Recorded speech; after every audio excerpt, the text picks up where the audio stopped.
Hey mate, you okay? I'm going to find the sat nav to try and navigate where I'm going. Yeah, have you got a passenger who can do that, haven't you? Pardon? Have you got a passenger who can do the sat nav, haven't you? Because you said you've had 6 Chardonnays, also we've passed you going like a considerable pace coming down, and they're required to provide a specimen of breath, okay? Yeah. Right, I'm not going to lie to you, I have had a drink, so... Yeah, you have you? Okay, what have you had to drink?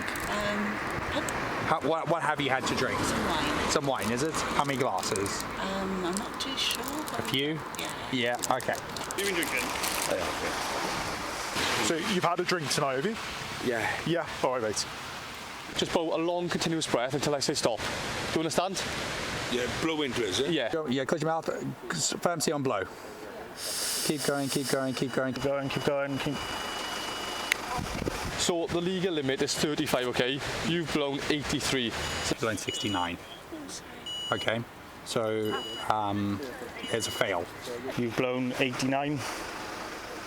You're under arrest on suspicion of drink driving. Don't have to say anything, but it may have my defence. If you don't mention one question, something which you later on go. And if you do say, maybe giving an evidence, okay? Do you understand? Yeah, I've only been drinking shandies. I understand that, mate, but obviously, with breath out, you come back as 83, so you're 2 times over the legal limit. I have to place you under arrest under section 5 of the Road Traffic Act, all right? That's essentially blowing over the limit of the roadside. Right, we're struggling to get a breathalyser for you at the minute.